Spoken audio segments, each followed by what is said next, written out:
Hey guys, it's me, Cruel, back again with another reaction video on the channel, and today I'll be watching reacting to Joy from Red Velvet, of course, with her previous single Je T'aime for her solo debut, which is upcoming really shortly, and this is a live video. So let's get started. If you're new to my channel, welcome. I post K-pop reactions on this channel every single day, and on top of that I do have a Patreon with even more content like last year reactions, album reviews, TV show and K-drama reactions.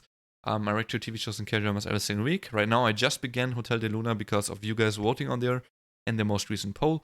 And yeah, if you want to check those out, link to the Patreon stuff or Discord or even other things is in the description or also on my website, kurtimo.com. It's a little bit simpler to use on the website and looks a bit cooler, you know, that's why I built it there. And quick shout out to my lineup for May. Thank you so much for the continuous support. Special shout out goes out to Forte Tayatna, Milky Moji, Mia Servants, and Key. Thank you guys. And here we go with Joy's Je T'aime, which of course is French for I love you. I not that bad in French. I wouldn't be able to like really talk in extensive talk or discussion with someone right now, but if I would practice a little bit, like 2 days or so, I could probably do that because I had French for 2 years in school, and the last lesson I had was like 2 years ago, so it's not too long ago. Yeah, I like French a lot. I really listened to a lot of French music recently, funnily enough. Anyways, let's get it. Live video, yeah, so that's also cool. And fun fact, Joy used to be my initial Red Velvet bias, and I pivoted from her to just nobody for now. I have no idea who my bias is. I never got into Red Velvet, you know, so I just picked one that I thought was gonna be my favorite. And I'm actually just gonna clear up really quickly why he was my initial bias. I found her to be insanely attractive, but also I liked her voice the most.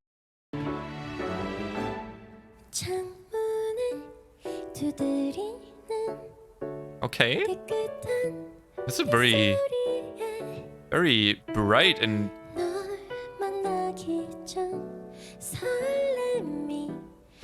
how do you say that, even cute, I guess? Cute tone she's singing in. It's like a Fresh and Love type of scenario, I'm assuming.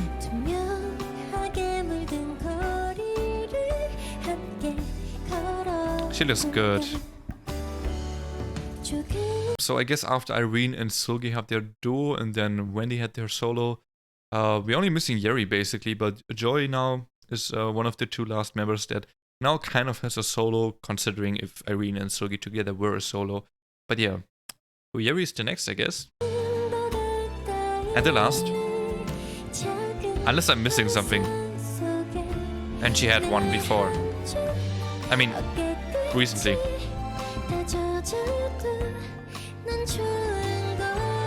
She sounds good here. Very clear.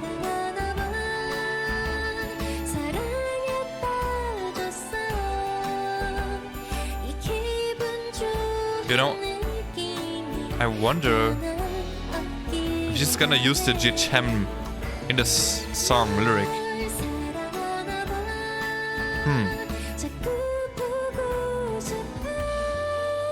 Wow.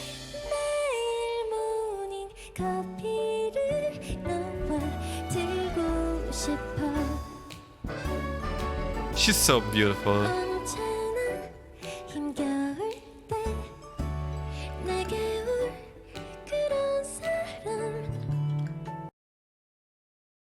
Yo, I just had some like, but I don't know what it is. It reminded me of something. Of like old movies, or but what movies? Like it's when like in the old movies when someone like, especially a girl, like I guess in musicals maybe, like the old musicals, if a girl fell in love and she like had this joyful, like this is okay, no pun intended, but had this joyful and cheerful atmosphere and like mood, of course, because she just fell in love, and especially when she like confirmed that he also likes her, or like when she, you know, when they had their first confession and both knew that they like each other now and they're like freshly in love now.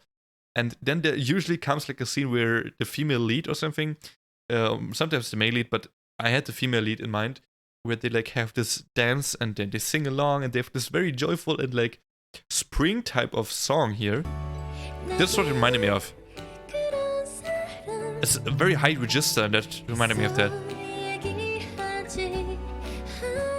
What a cool scene too.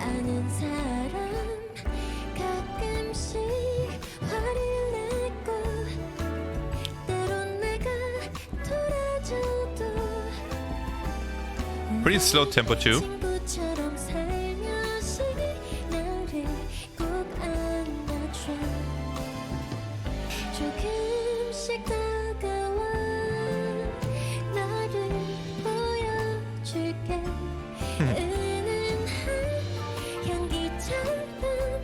It's so, the lyrics are so cute. Talking about how she wants the other person to stay by her side, support her, do all those little things, you know.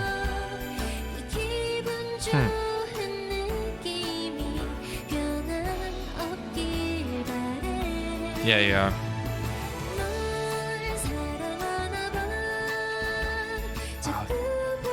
It's impressive how easy she stays in this register for the whole song. This must be pretty hard. Really like how the soundscape is very grand and epic in the back, you know, not necessarily in the back even, like it's on a almost even level to her vocal track, but it's so epic and grand, which is almost contrary to what this song is about and how she sings, but that's kind of the charm of it. It's almost fantastical a little bit as well, like the Disney movies, right?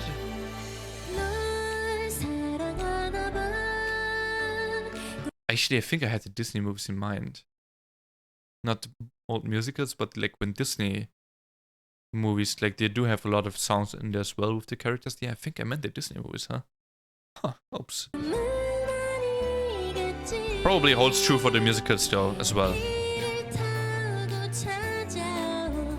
Oh. She went a bit deep again. For a second.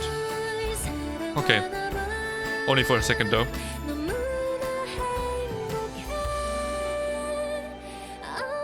So I'm assuming... Yeah, okay. The interlude that we heard earlier, where I said it's very grand and epic. Oh. You and I, totally, I think it is.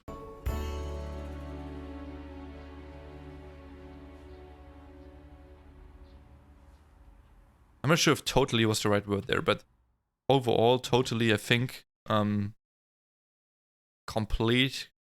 complementing each other, kind of like that. I think it was what she said there. I'm not sure because I don't know the word, but from reading between the lines, I think that was my assumption. Yeah, what I wanted to say, the break of the song, which is usually often needed in songs to make a song not sound boring after the over the course of the whole song, which is here actually quite a long, you know. 4 minutes 27 is pretty long. Deducting like intro outro is probably still a 4-minute song. It is kind of a ballad though. Not necessarily a classical ballad, but it's pretty close to that.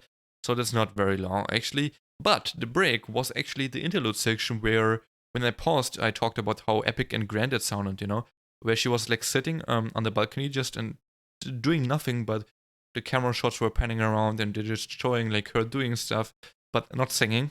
Just, I don't know what she did there. I don't remember actually. Looking at something.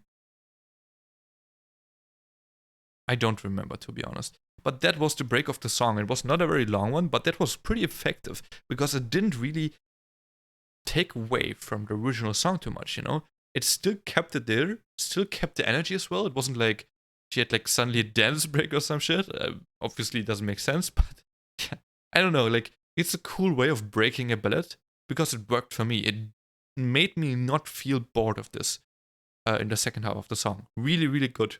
I don't know how exactly that affected me because it didn't seem like a big break, and usually that's actually not enough for me, and especially in ballads, but hey, it worked. So maybe I was just really in awe with her voice. Maybe I was kind of caught up in the emotion of feeling like it's a Disney movie.